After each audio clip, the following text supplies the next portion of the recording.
Kita kembali lagi di seri pengantar filsafat, dan hari ini kita itu pengen membahas filsafat Zeno ya. Jadi dalam filsafat Zeno ini akan terdapat beberapa pembahasan yang coba saya rangkum dengan cukup singkat, khususnya yang berkorelasi dengan ide-ide dasarnya sehingga kita bisa memahami filsafat Zeno ini dengan cukup baik dan mudah gitu ya. Dan sebelumnya di pengantar filsafat sebelumnya itu kita telah membahas filsafatnya Demokritos ya. Itu masih satu mazhab ataupun bisa kita bilang Demokritos itu merupakan muridnya dari Leukipos. Nah, pertama-tama kita juga harus menggunakan asumsi dasar gitu kan. Asumsi dasarnya di sini adalah kita perlu untuk membayangkan lagi gitu kan, membayangkan suatu asumsi yang akhirnya bisa kita gunakan untuk titik tolak ataupun sebagai pijakan dasar kita untuk memahami filsafat Zeno ini ya kan. Jadi yang pertama-tama itu kita perlu membayangkan gitu kan, ketika kita ingin berjalan menuju pintu yang ada di rumah kita. Bayangan itu ya sangat simpel gitu kan, tapi sebelum kita sampai ke pintu itu, kita tuh harus menempuh setengah jaraknya dulu. Dan sebelum sampai setengah, kita harus menempuh setengah dari setengah itu, lalu setengah dari setengah berikutnya dan seterusnya tanpa ada suatu hal yang benar-benar selesai. Jadi tanpa pernah selesai, dan logikanya kita tidak akan pernah sampai ke pintu itu. Ya terdengar aneh dan tidak masuk akal gitu kan, karena di sini titik tolaknya adalah berjalan setengah, lalu berjalan setengah dari setengahnya itu dan seterusnya. Dan ini merupakan salah satu contoh dari paradoksnya Zeno, kan? Sebuah teka-teki filsafat kuno yang sudah berusia dari lebih dari 2000 tahun, tapi yang sampai hari ini masih membuat para filsuf, matematikawan, dan ilmuwan berpikir cukup keras gitu untuk akhirnya mencoba untuk menjawab teka-teki Zeno ini. Dan hari ini kita mencoba untuk membahas tentang filsafatnya Zeno, yang mana beliau ini merupakan salah satu filsuf prasokrates gitu kan, yang kemudian membuat dunia sadar bahwa apa yang terlihat jelas itu belum tentu benar adanya. Dan ini mirip dengan beberapa pengantar filsafat yang pernah kita bahas sebelumnya ya teman-teman, khususnya seperti Leukipos, Demokritos, dan Parmenides ya. Tapi ya teman-teman nanti bisa cross check lagi karena sudah beberapa seri kita lalui. Oke, pertama-tama ya kita tahu kalau Zeno itu lahir sekitar 450 di tahun 450 sebelum Masehi ya. Dia lahir di kota Elea gitu, dan dia merupakan uh, seorang murid setia dari Parmenides dan merupakan seorang filsuf yang mengajarkan bahwa realitas itu satu, abadi dan tidak berubah. Dan disitulah yang pada akhirnya menjadi cikal bakal ataupun titik tolak dari filsafat Zeno ini. Oh ya, btw kita juga mengenal Zeno ini adalah Zeno dari Citium ya. Jadi ya bisa dikoreksi lagi nanti. Yang mana gagasan ini cukup banyak ditentang orang gitu. Jadi kita perlu membayangkan yang gimana sih gitu kan. Gimana mungkin gerak atau suatu gerakan itu merupakan ilusi. Kita melihat orang berjalan, panah yang melesat, busur panah yang melesat, air yang mengalir. Namun bagi Zeno, hal-hal itu ya tidak terlihat sebagaimana mestinya gitu loh. Zeno ini membela gurunya yaitu Parmenides, dan dia menggunakan cara-cara yang cerdik gitu untuk membela gurunya. Si Zeno ini tidak langsung membuktikan monismenya Parmenides, tetapi menunjukkan bahwa jika kita percaya pada gerak dan banyak hal yang berbeda-beda, justru akan lahir kontradiksi yang jauh lebih aneh. Nah, caranya gimana gitu kan? Cara Zeno ini akhirnya membuktikan cara pandang itu seperti apa? Nah, Zeno ini membuat paradoks, yang mana hal itu berisi sebuah teka-teki logis yang membuat kita bingung dan memaksa kita berpikir untuk lebih jauh. Dan sedikit yang saya rangkum, Zeno ini memiliki dua kategori besar di dalam struktur argumennya. Yang pertama itu argumen yang dia tujukan untuk melawan pluralitas. Jadi dia meyakini adanya banyak hal itu justru menghasilkan kontradiksi. Lalu yang kedua, Zeno itu mengajukan kategori tentang argumen melawan gerak. Jadi di dalam kategori ini dia berpendapat bahwa jika ruang dan waktu itu bisa dibagi tanpa batas, maka gerakan atau gerak itu sebenarnya mustahil gitu loh. Nah, untuk kita memahami lebih jauh bagaimana pada akhirnya kita bisa memahami paradoks-paradoks yang terkenal ini ya, yang dihadirkan Zeno ini untuk membela Parmenides, yang mana Parmenides itu adalah gurunya, maka kita akan mencoba membungkus paradoks-paradoks ini dengan contoh sederhana yang bisa kita temui dalam kehidupan sehari-hari. Yang pertama itu kita ingin ngebahas paradoks dikotomi gitu kan. Yang ini berkaitan tentang hal yang udah kita sebutkan di awal, yang menjelaskan separuh jalan yang tidak pernah usai. Nah, jadi kita perlu membayangkan jika kita ingin menyeberang jalan, ya ini mirip-mirip seperti bayangan kita di awal ya tentang pintu itu. Jadi sebelum kita sampai ke ujung, itu kita harus menempuh separuhnya dulu ya, separuh dari jarak kita gitu kan untuk menyeberang jalan. Lalu separuh dari separuh, dan kemudian separuh dari separuh berikutnya, dan seterusnya kan. Jadi karena tidak, karena akan banyak ke setengahnya itu ya gitu kan, karena akan ada ketidakmampuan untuk menghitung banyaknya separuh tadi, maka logikanya kita tidak pernah benar-benar sampai gitu loh. Dan di dalam contoh sehari-hari itu kita bisa membayangkan minum segelas air, tetapi setiap tegukan itu hanya setengah dari sisa airnya. Yang mana kita tidak akan pernah menghabiskan air itu secara utuh ataupun sepenuhnya. Yang kedua, kita akan membahas paradok Achilles dan kura-kura. Nah, kita harus membayangkan lagi seorang pelari tercepat Yunani ya, Achilles, itu lomba lari melawan seekor kura-kura yang jalannya kita tahu lamban banget gitu kan. Dan karena baik hati ini Achilles memberi kura-kura itu start yang cepat banget, start di depan. Dan logikanya ya Achilles yang akan segera muncul gitu kan, karena ya kura-kura jalannya lamban dan Achilles itu manusia yang jalannya cepat. Tapi menurut Zeno ya nggak akan pernah bisa gitu loh, karena setiap kali Achilles itu sampai ke titik di mana kura-kura tadi itu berada, ya kura-kura sudah bergerak sedikit lebih jauh, artinya lebih unggul daripada Achilles.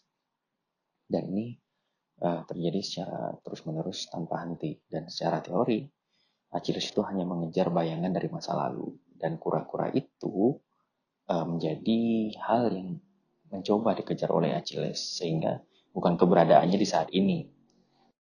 Seperti ketika kamu mengejar seorang teman yang lari lebih dulu 10 langkah, dan setiap kali kamu sampai ke titik awalnya dia sudah 5 langkah ke depan, lalu 2, lalu 5 langkah, lalu 1,25 langkah, dan itu nggak akan habis-habis gitu loh.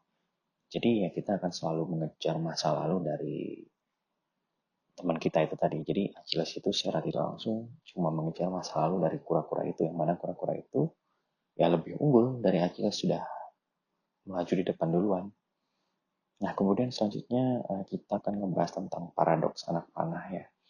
Kita perlu pikirkan misalnya sebuah anak panah yang mana itu melesat di udara, dan di setiap momen panah itu berada di satu titik tertentu gitu kan, dan kemudian dalam sekejap mata panah itu diam karena ya dia tidak bergerak ke tempat lain.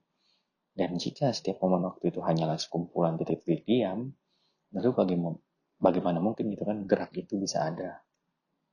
Dan untuk memahaminya itu kita bisa membayangkan gitu kan saat kita menonton film. Setiap frame itu hanyalah gambar yang diam. Ya frame per second misalnya. Dan ketika diputar dengan cepat gitu kan, dengan kecepatan tertentu, mata kita menganggapnya sebagai sebuah gerakan. Apakah gerakan itu sebuah nyata atau hanya ilusi dari hasil persepsi kita gitu. Nah itu bisa kita perhatikan di contoh ketika kita nonton video. Nah ya, teman-teman editor pasti paham tentang frame per second ini, karena sesungguhnya video itu kan kalau ditangkap adalah hasil jepretan foto yang digabungkan ke dalam suatu kumpulan, ya kan. Ya kayak ada yang bilang 60 frame per second, jadi kan 60 foto yang dijepret dan bergerak dalam kurun waktu yang sudah diatur ya per detik ya. Berarti dalam 60 frame per second itu artinya 60 frame atau 60 foto yang bergerak atau ditangkap secara simultan yang kemudian diputar dengan kecepatan tersebut sehingga akhirnya bisa menghasilkan video yang kita tonton gitu kan. Kemudian paradoks stadion. Kita perlu membayangkan ada 3 barisan objek. Barisan A itu diam, barisan B itu bergerak ke kanan, terus barisan C itu bergerak ke kiri dengan kecepatan yang sama ya. Dan ternyata benda di barisan B ini melewati benda di barisan C itu 2 kali lebih cepat dibandingkan melewati benda di barisan A, padahal kecepatannya sama. Dan kalau kita tarik ke dalam contoh modern, ya kita perlu membayangkan ketika kita berdiri di stasiun, melihat 2 kereta, yang satu datang dan satu pergi, ya rasanya yang kita rasakan itu kedua kereta itu melaju jauh lebih cepat ketika saling berpapasan dibandingkan saat salah satunya melewati diri kita. Dan paradoks ini mengguncang pemahaman kita tentang bagaimana gerak relatif itu ada di sekitar kita. Dan kemudian ya paradoks yang terakhir yang saya rangkum itu, Zeno juga menantang gagasan bahwa ada banyak hal. Gitu kan. Menurutnya kalau ada banyak hal maka jumlahnya pasti terbatas. Tapi di antara dua benda selalu bisa ada benda lain. Artinya jumlahnya ya tidak terbatas gitu. Selain itu, kalau sebuah benda itu punya ukuran, maka ia bisa dibagi-bagi tanpa batas. Maka ia jadi sekaligus suatu benda yang tak terhingga kecil dan tak terhingga besar. Dan yaitu kontradiktif gitu kan. Dan di sini ya Zeno mencoba untuk membangun argumen yang melawan banyaknya benda, sehingga paradoks Zeno ini masih bisa kita rasakan hingga hari ini ya gitu kan, dan itu cukup menarik untuk kita bahas sebenarnya. Dan perlu kita ketahui gitu kan, apakah Zeno itu benar dengan segala paradoks dan filsafatnya gitu. Ya jawabannya tidak sepenuhnya gitu. Karena berkat perkembangan matematika, khususnya kalkulus ya kan, kita bisa memahami bagaimana sesuatu yang tak terbatas itu justru bisa menghasilkan nilai yang terbatas. Misalnya 1/2 ditambah 1/4 ditambah 1/8 terus tambah 1/6, yang mana ternyata jumlahnya ya adalah 1 gitu. Artinya meski ada yang tak terhingga banyak gitu kan, setengah jarak, tapi kita tetap bisa sampai ke pintu kok. Meski Zeno meninggalkan sesuatu yang jauh lebih penting ya gitu kan, dari pada sekedar teka-teki gitu. Zeno mengajarkan bahwa akal itu bisa menantang apa yang kita lihat, bahwa gerak, waktu, dan banyaknya benda itu tidak sesederhana seperti yang kita kira. Jadi ya teka-teki yang dia tinggalkan itu tidak sekedar hanya teka-teki belakang, tapi itu menjadi suatu acakannya. Dan paradoks Zeno ini juga membuka jalan bagi logika, matematika modern, bahkan teori fisika kuantum yang hari ini masih membahas ruang, waktu, dan gerakan partikel. Kemudian, ketika kita mencoba ya setelah kita mendengar paradoks Zeno tadi, mungkin kesan pertama yang kita dapatkan tuh atau yang kita bayangkan tuh ya ini kayak permainan logika kuno aja gitu kan, yang nyatanya kita bisa berjalan kok, berlari dan bergerak, nggak seperti yang Zeno bilang. Tapi kalau kita berhenti sejenak gitu dan kita merenung, terus kita mau coba memunculkan pertanyaan yang mendasar gitu, jadi akan timbul 3 pertanyaan yang kira-kira yang berkaitan dengan filsafatnya Zeno ini. Yang pertama, apa sebenarnya realitas itu? Kedua, apakah yang kita lihat dengan mata selalu mencerminkan kenyataan sejati? Terus yang ketiga, ataukah seperti kata Zeno gitu, gerakan itu hanya ilusi yang dihasilkan dari cara kita memandang waktu dan ruang. Nah ya kita terbiasa gitu menganggap dunia sebagai sesuatu yang sederhana. Ada jarak, ada waktu, ada gerak. Tapi Zeno mengingatkan jangan terlalu percaya ataupun cepat mempercayai pada apa yang tampak jelas. Ya kadang yang paling jelas itu justru yang paling menipu kita gitu. Jadi ya kita perlu melakukan cek dan mengujinya kembali. Sehingga hal ini membuat kita untuk mempelajari paradoks Zeno. Dan paradoksnya Zeno ini membawa kita pada konsep tak terhingga. Coba kita bayangin ya, kita bayangin. Misal dalam hidup, ya kita sering merasa ada hal-hal yang tidak ada ujungnya gitu, kayak nggak ada habisnya. Pekerjaan yang numpuk, masalah yang nggak pernah selesai, atau jalan panjang menuju impian yang kayaknya panjang banget gitu, susah banget mau dicapai. Kayak banyak banget tantangannya kayak dari pemerintah, keluarga, bahkan kondisi tertentu. Dan paradoks dikotomi yang mengatakan kita tidak akan pernah mencapai pintu karena selalu ada setengah jarak lagi, ya itu mungkin bisa menjadi metafora kehidupan. Bahwa perjalanan kita memang penuh dengan tahapan-tahapan kecil yang kadang ya itu nggak akan ada akhirnya. Ya meski begitu, seperti yang ditunjukkan oleh matematika modern ya, penemuan yang sudah kita bahas sedikit sebelumnya, ya rangkaian kecil itulah yang bisa menyatu dan menjadi nyata gitu, mewujudkan hasilnya. Artinya, meskipun perjalanan tampak tidak berujung, tapi setiap langkah itu juga memiliki artinya, memiliki arti penting. Zeno mungkin ya ya beliau mungkin tidak bermaksud untuk memberi pelajaran moral secara direct ya pada kita, tapi paradoks-paradoksnya itu mengingatkan kita bahwa jangan meremehkan langkah-langkah kecil, karena langkah-langkah kecil itu dan dari situlah kita benar-benar sampai di tujuan. Meskipun dia selalu bilang ya kita tidak akan pernah sampai ke tujuan itu karena akan ada selalu langkah setengah dari setengah berikutnya dan setengah berikutnya lagi. Dan khususnya misal kalau kita lihat lagi ya di paradoks anak panah itu tentang waktu, gerak, dan ilusi. Ya paradoks anak panah ini juga membuka ruang perenungan bagi kita, yang mana kalau setiap momen itu hanyalah kumpulan titik diam, apakah itu benar-benar mengalir ataukah hanya menyusun diam-diam dan itu menjadi gerak dalam pikiran kita. Dan pertanyaan ini mirip dengan apa yang kita alami saat menonton film gitu. Frame per frame yang mana itu diam dan bergerak begitu cepat hingga kita menyebutnya sebagai suatu realitas. Ya padahal itu hanya kumpulan frame. Ya kalau kita paham tentang konsep 60 frame per second, 60 fps, 30 fps dan sebagainya, maka kita akan bertanya gitu, apakah kehidupan kita itu juga begitu? Apakah hanya sekumpulan momen sekarang yang kita jadi narasi perjalanan? Dan Zeno itu seakan berkata, pada kita kalau gerak itu mungkin tidak lebih dari ilusi kesadaran kita, dan ini menantang kita untuk bertanya, kalau begitu, apa arti dari bergerak maju dalam hidup? Apakah kita benar-benar bergerak atau hanya berpindah dari satu momen ke momen berikutnya?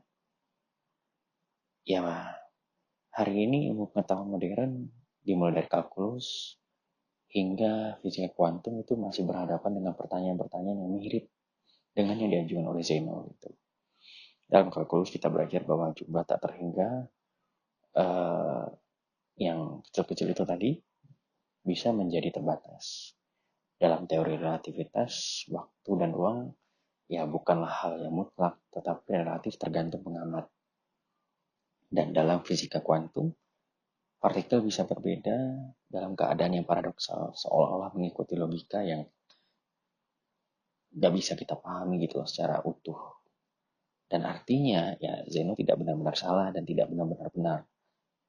Zeno membuka pintu pertanyaan yang tetap relevan bahkan dalam sains yang paling mutakhir sekalipun ya hari ini.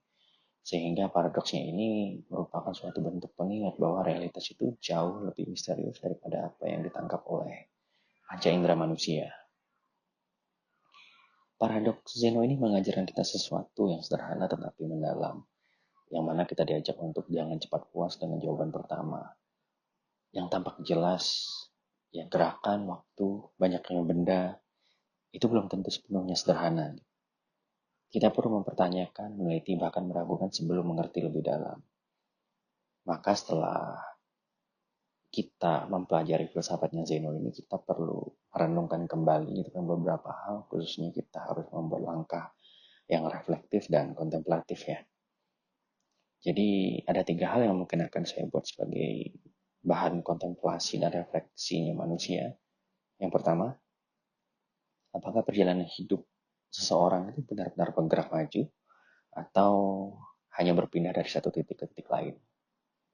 Yang kedua, apakah masalah manusia itu sifatnya tidak berujung, ataukah sebenarnya hanya rangkaian langkah kecil yang kita jumlahkan dan hal itu akan sampai pada akhirnya, pada titik akhir.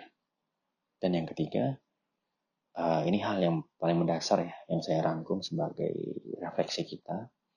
Apakah realitas yang dilihat sekarang ini benar-benar nyata atau hanya persepsi yang harus dipertanyakan kembali? Nah, seperti Zeno, bisa belajar untuk tidak menerima kenyataan begitu saja gitu. Tapi berani mengajukan pertanyaan yang mengguncang dasar keyakinan kita. Karena mungkin justru di sana letak filsafat yang mana mengandung keberanian untuk berpikir melampaui apa yang nampak jelas di sekitar kita.